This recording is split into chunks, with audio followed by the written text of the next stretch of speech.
Assalamualaikum warahmatullahi wabarakatuh. Perkenalkan nama saya Muhammad Akbar dari Prodi Kewirausahaan dengan NIM 2024110006. Kali ini saya akan membuat tutorial bagaimana caranya memberikan nomor halaman, membuat surat massal, dan mengerjakan rumus-rumus Excel yaitu sum, average, on if, dan sebagainya. Jadi langsung saja kita masuk ke videonya. Jadi kali ini kita akan membuat bagaimana caranya kita bisa mendapatkan total pendapatan, rata-rata, status, banyaknya karyawan, pendapatan tertinggi, dan sampai seterusnya. Kita akan menggunakan rumus sum, average if, count, max, min, sum if, count if, dan range. Oke, caranya itu yang pertama kita hitung di total pendapatan. Caranya kita pilih bagian sel pertama, kemudian kita ketik sama dengan kita menggunakan rumus sum. Kemudian kita blok data yang atas ini dari Januari ke Mei. Kita blok semua. Oke, kita berikan balas kurung, kita enter. Nah, hasilnya akan muncul seperti ini. Untuk memudahkan kita supaya kita tidak harus lagi mengisi sel di bagian ke bawah ini, caranya kita pilih hasil yang telah kita buat tadi, terus kita pilih di bagian pinggir sini. Kemudian kita klik 2 kali. Nah, maka semua datanya akan muncul ke bawah. Ini otomatis. Dan sekarang kita akan mengerjakan nilai rata-rata. Untuk mengerjakan nilai rata-rata kita menggunakan rumus average. Ya, oke, kita berikan warna pada sum ini karena sudah selesai. Nah, untuk mencari nilai rata-rata kita menggunakan average. Caranya yaitu kita klik sama dengan masukkan rumus average. Ya. Kemudian kita blok dari data Januari ke bulan Mei. Ya. Oke. Nilainya sudah muncul. Kemudian kita lakukan hal yang sama untuk lebih memudahkan kita. Oke. Datanya sudah jadi, kemudian kita beralih ke status. Di status ini kita menggunakan rumus if. Status ini maksudnya yaitu kita menentukan lulus atau tidaknya karyawan ini dari total pendapatannya. Baik, di sini kita akan menggunakan minimal pendapatan itu 60 juta. Jadi kalau dia pendapatannya lebih dari 60 juta berarti dia lulus. Sebaliknya jika kurang dari 60 juta maka dia dinyatakan gagal. Oke. Kita masukkan sama dengan if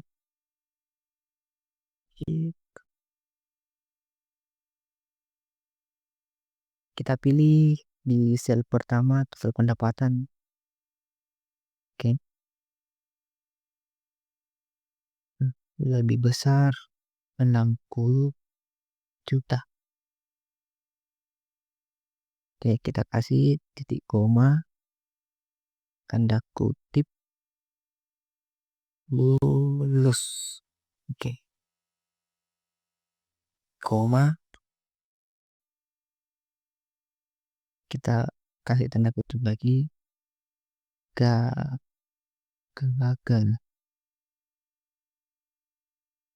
Oke, kita balas kurung, enter.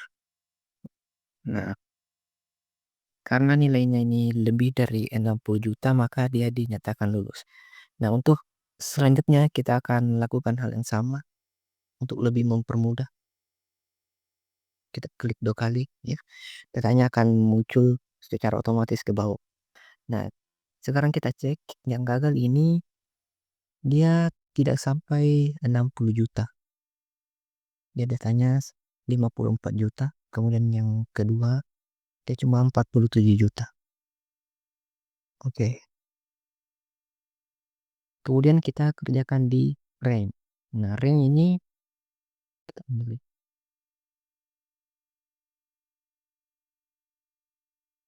Di rank kita menggunakan rumus rank. Caranya kita ketik sama dengan rank, kita klik total pendapatan, kita beri tanda titik koma, kemudian kita blok lagi di total pendapatan dari atas sampai ke bawah, kita enter. Nah, maka dia otomatis muncul ranknya. Kemudian untuk di data kedua ini kita lakukan hal yang sama, kita klik sama dengan rank, kita pilih data kedua ini di sel kedua, kita beri tanda titik koma, terus kita blok dari data atas sampai ke bawah. Nah, dan seterusnya seperti itu. Nah,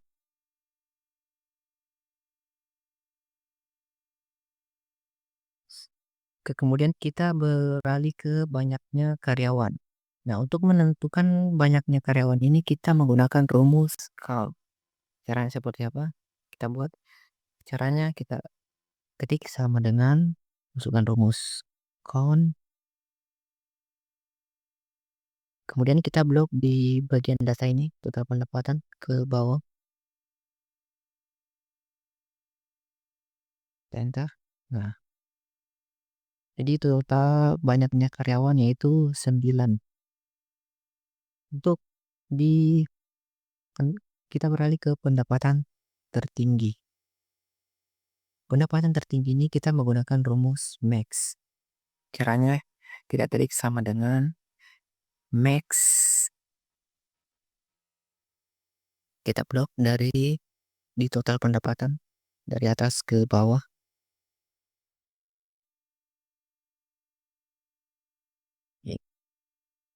Nah, ini adalah pendapatan tertinggi di karyawan 86 juta. Kemudian di pendapatan terendah kita menggunakan rumus min. Ketik sama dengan min.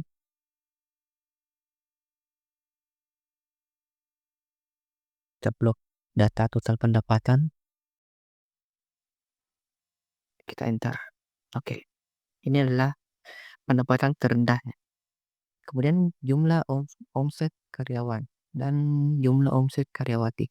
Nah, kedua ini memiliki rumus yang sama, yaitu kita menggunakan rumus sum in. Nah, kalau di jumlah omset karyawan berarti dia laki-laki. Jadi rumusnya kita klik sama dengan sum if. Kita blok data identitas ini. Kita klik titik koma, tanda kutip. Karena yang ingin dicari adalah jumlah omset karyawan, maka kita masukkan data di sini adalah laki-laki. Oke. Titik koma. Nah, kemudian kita blok di bagian total pendapatan.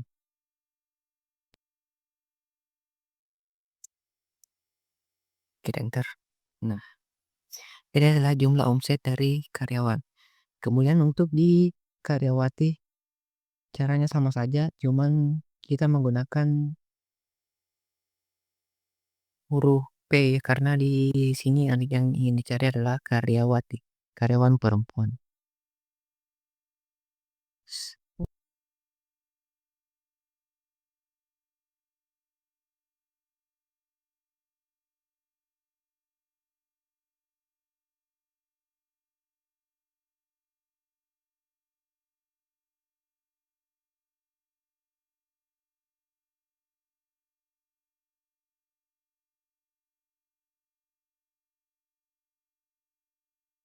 Oke, sudah selesai. Kemudian kita Beralih ke banyaknya pegawai yang lulus.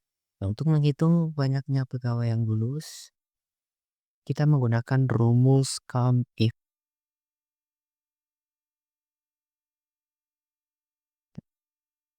Kita ketik sama dengan con con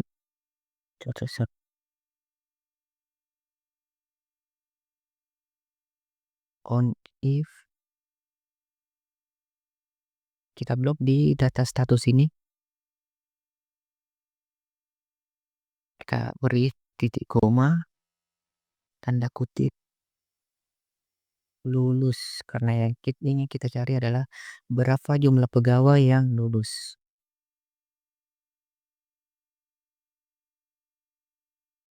Kita enter. Nah, banyaknya pegawai yang lulus itu adalah 7. Kita buktikan apakah betul. 1, 2, 3, 4, 5, 6, 7. Oke. Jadi datanya betul. Jumlah karyawan tidak lulus adalah 7. Kali ini kita akan membuat nomor halaman pada sebuah makalah. Nah, untuk membuat nomor halaman pada makalah itu biasanya di bagian kata pengantar sampai dengan daftar isi itu menggunakan angka Romawi. Kemudian di bagian bab 1 sampai seterusnya itu menggunakan angka biasa. Nah, biasanya kalau kita membuat nomor halaman misal di sini,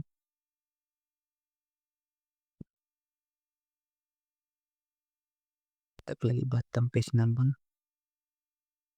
Nah, itu biasanya dia akan berurut sampai ke bawah. Jadi kita tidak bisa memberikan angka Romawi dengan angka biasa. Ini kita ganti pun menjadi angka Romawi, di bawahnya pun akan mengikut. Kita coba. Ya, di bawahnya mengikut angka Romawi. Kemudian untuk di bagian sampul ini biasanya kan tidak menggunakan angka, tidak menggunakan nomor halaman. Kalau kita hapus di sini, kita hapus, semua yang di bawah juga ikut terhapus. Nah, caranya bagaimana? Pertama kita bagi dulu section. Kita bagi section. Pertama kita simpan kursor di bagian sini, bagian kata pengantar ini. Kemudian kita masuk ke menu layout. Kita pilih break dan next page. Sekarang kita cek. Nah, di bagian header ini sudah ada section 2 dan section 1 di bagian sampul. Nah, pada bagian bab 1 pendahuluan ini karena kita menggunakan angka biasa, di sini sectionnya kita bagi juga. Kita simpan kursor di bagian kiri tulisan bab. Kita masuk ke menu layout, pilih break dan next page. Nah, maka dengan otomatis dia ada section 3, section 2, dan section 3. Untuk memberikan nomor halaman, kita pilih saja di page number. Ini saya memilih di sini button page number. Ini disesuaikan dengan kebutuhan masing-masing. Dan di bagian sampul ini kita tidak menggunakan nomor halaman. Jadi caranya agar nomor halaman terhapus, kita pilih different first page. Nah, dia akan hilang. Nah, kemudian di bagian bawah ini kita sesuaikan di bagian sini, di bab satunya, karena di bagian kata pengantar sampai daftar isi dia sudah betul. Kita pilih di nomor halamannya, kemudian kita pilih page number dan format page number.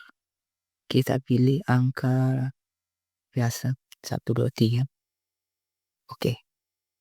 Nah, secara otomatis dia akan berubah menjadi angka biasa sampai seterusnya. Sekarang kita lihat di bagian kata pengantar sampai daftar isi. Nah, dia sudah betul menggunakan angka MOI.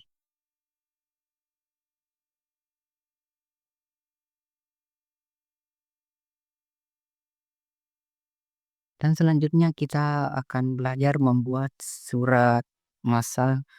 Jadi dalam satu surat ini kita tidak perlu lagi mengganti nama, NIM, prodi, semester, alamat. Ya, jadi caranya seperti apa? Langkah pertama kita siapkan file Excel yang berisi nama-nama yang ingin kita masukkan ke dalam surat. Kemudian kita close saja dulu.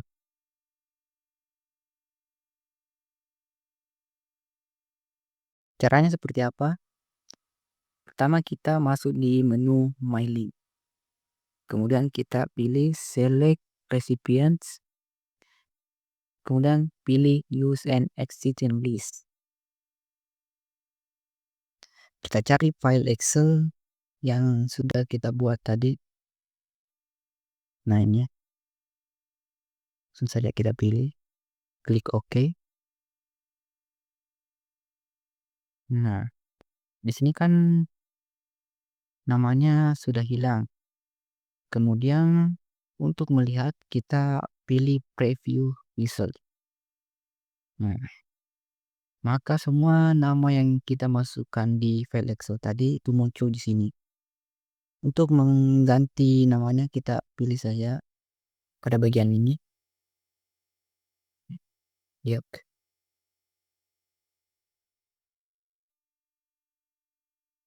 Nah, sudah berhasil.